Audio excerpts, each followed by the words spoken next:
कहानी की शुरुआत होती है साउथ कोरिया की एक फ्लाइट में, जहां सारे लोग बेहद डरे हुए थे क्योंकि उनके मेन पायलट और कई यात्रियों की मौत हो चुकी थी। प्लेन जल्द ही अमेरिका में लैंड होने वाला था और सबको लगा कि अब उनकी मुश्किलों का अंत हो जाएगा, लेकिन यूएसए की सरकार ने उन्हें लैंड करने से साफ इनकार कर दिया। हवाई जहाज फिर से कोरिया वापस मुड़ गया, लेकिन वहां लाखों लोग प्लेन को लैंड ना करवाने के लिए धरना लगाकर बैठे थे, जिससे प्लेन को चाइना और जापान की तरफ मुड़ना पड़ा, लेकिन वहां से भी उन्हें धमकाकर निकाल दिया गया। आखिरकार पूरी दुनिया में कोई भी देश उन्हें लैंड करने नहीं दे रहा था और सारे पैसेंजर्स हवा में ही फंस गए। इस सब की शुरुआत हुई थी 8 घंटे पहले, जहां रिू नाम का एक रहस्यमयी आदमी एयरपोर्ट पर घूम रहा था। वो रिसेप्शनिस्ट से पूछने लगा कि किस फ्लाइट में सबसे ज्यादा यात्री हैं, लेकिन उसे इस बारे में कोई जानकारी नहीं दी गई। वहीं पार्क नाम का एक आदमी अपनी बेटी सोमिन के साथ प्लेन में चढ़ने वाला था। सोमिन बाथरूम गई तो वो गलती से आदमियों के बाथरूम में घुस गई।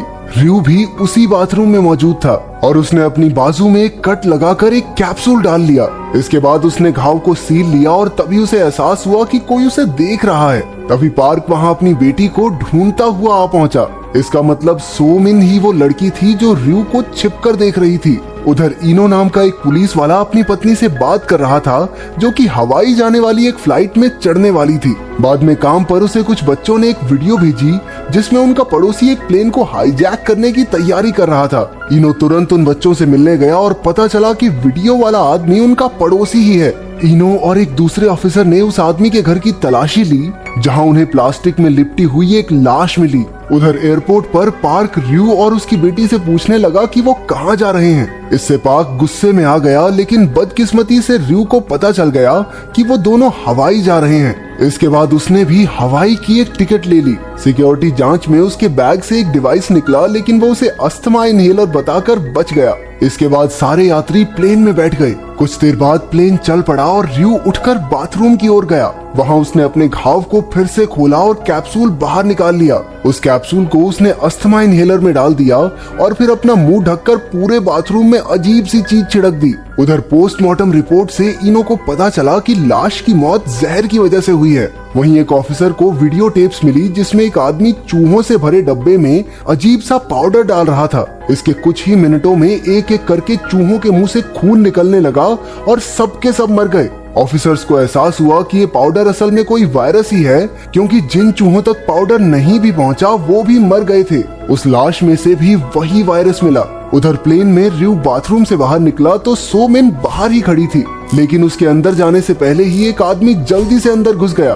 तभी रिू ने सो के कान में कुछ कहा और वो वापस अपनी सीट पर आ गई। बाथरूम में मौजूद आदमी को लगा कि हवा में कोई पाउडर सा है और वो जोर जोर से खांसने लगा। उसने एयर होस्टेस को सब कुछ बताया और वो भी उस बाथरूम में चली गई। वहीं प्लेन में एक आदमी वही हाईजैक वाली वीडियो देख रहा था, जिस पर पार्क की भी नजर पड़ गई। वो देखते ही पहचान गया कि ये आदमी रिू है। वो फटाफट अपनी बेटी को ढूंढने लगा, जो अब भी बाथरूम के बाहर थी। फिर उसने एयर होस्टेस को वो वीडियो दिखाई, लेकिन उन्हें यकीन ही नहीं हुआ कि ये रिू है। तभी सो ने उन्हें बताया कि रिू अपनी बाजू में कुछ छुपाकर प्लेन में लाया था।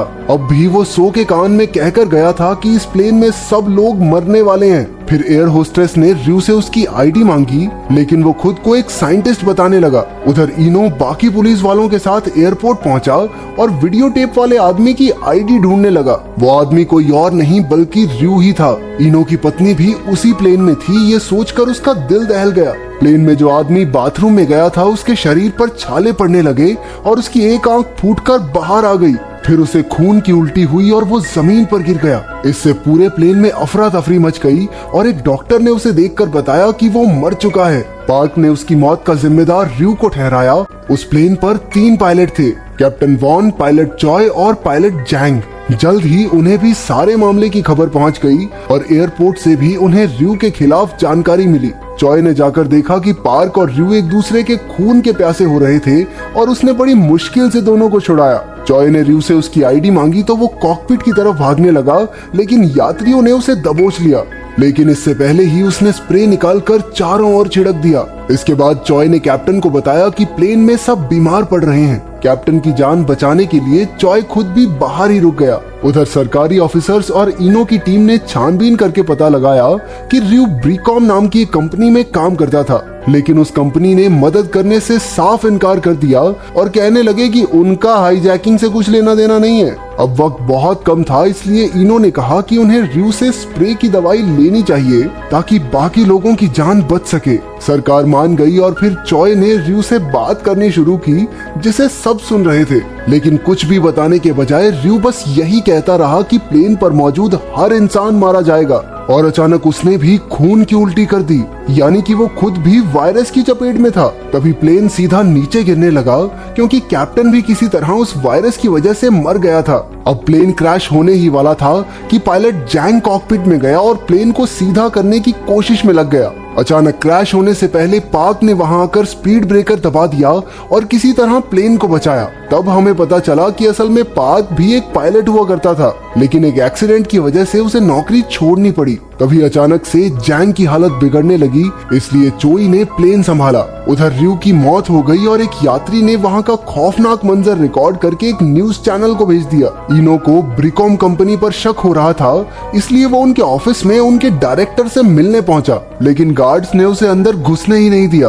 गुस्से में इनो की उनसे हाथापाई हो गई। उधर हवाई जहाज पर लोग एक एक करके मर रहे थे, इसलिए स्टाफ ने वायरस वाले और बिना वायरस वाले लोगों को अलग अलग कर दिया। पार्क को कुछ नहीं हुआ था, इसलिए वो अपनी बेटी के साथ आगे जाने लगा, लेकिन एक आदमी ने उन्हें रोक दिया क्योंकि सो को छाले हो गए थे। हालांकि वो किसी और बीमारी की वजह से थे, लेकिन किसी ने उनकी बात नहीं सुनी और उन्हें मजबूरन वायरस वाले लोगों के साथ जाना पड़ा। इसी तरह कई घंटे बीत गए और अब प्लेन यूएसए पहुंचने ही वाला था। अचानक चोई को यूएसए की तरफ से मैसेज आया कि यहाँ लैंडिंग नहीं हो सकती क्योंकि उनके पास प्लेन में मौजूद वायरस के बारे में कोई जानकारी नहीं है। अब मजबूरन चोई को प्लेन कोरिया में लाना पड़ा। अचानक इनो को ब्रिकॉम नाम के एक आदमी का कॉल आया, जिसने बताया कि वायरस की खबर फैलते ही कंपनी में से सुंग हॉन नाम का एक आदमी भाग गया। इनो पुलिस के साथ उसके ठिकाने पर पहुंचा, लेकिन भागने की बजाय उसने तो उनकी मदद की। सुंग ने बताया कि र्यू ने दरअसल उसे फंसाया है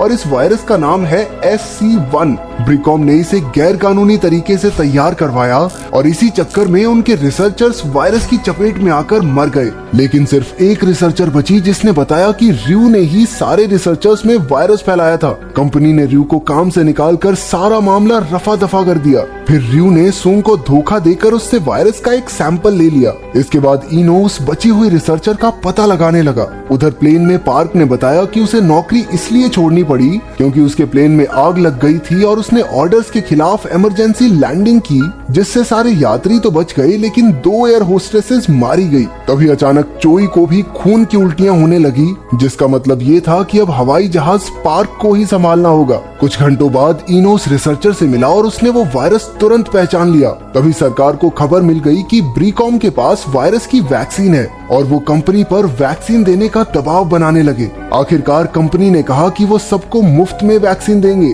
उधर चोई की हालत बिगड़ रही थी, इसलिए उसने जापान में ही लैंडिंग करने का फैसला किया, लेकिन जापानी लड़ाकू विमान उन्हें वहां से भगाने आ पहुंचे। उनकी टक्कर होने ही वाली थी कि चोई ने प्लेन को सीधा ऊपर उड़ा दिया। इसके बाद चोई बेहोश हो गया और पार्क ने प्लेन को फिर से मोड़ दिया। जापानी पीएम का मानना था कि जरूरी थोड़ी है वैक्सीन काम करे, इसी वजह से उन्होंने प्लेन को जापान में लैंड नहीं होने दिया। जहाज के यात्रियों की जान बचाने के लिए इनो खुद पर वैक्सीन का एक्सपेरिमेंट करवाने को तैयार हो गया। उसने जबरदस्ती खुद में वायरस डलवाया और फिर रिसर्चर्स ने उसे वैक्सीन दी। वो दर्द से चिल्ला रहा था और बदकिस्मती से वैक्सीन ने काम नहीं किया। पूरे कोरिया में दंगे शुरू हो गए और सरकार को मजबूरन प्लेन को कोरिया आने से मना करना पड़ा।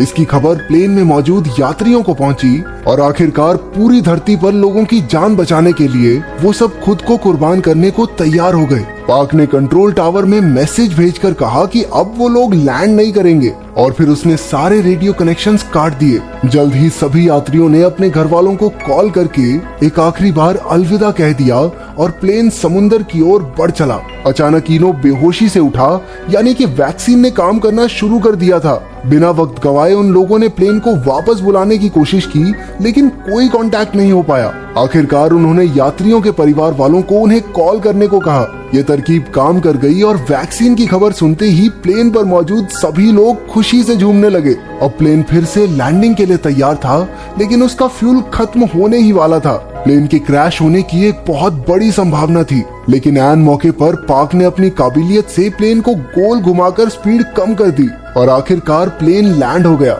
सभी लोग सही सलामत बच गए। कई दिन बाद पार्क सभी यात्रियों से मिलने गया, जहां पर इनो भी मौजूद था। बदकिस्मती से वायरस की वजह से वो पैरालाइज हो गया था, लेकिन उसकी बहादुरी ने हजारों लोगों की जान बचाई। इनो पार्क की तरफ देखकर मुस्कुराया और यही कहानी खत्म हो गई। अगर वीडियो पसंद आई तो लाइक कर देना, चैनल को सब्सक्राइब कर देना। मिलते हैं अगली वीडियो में।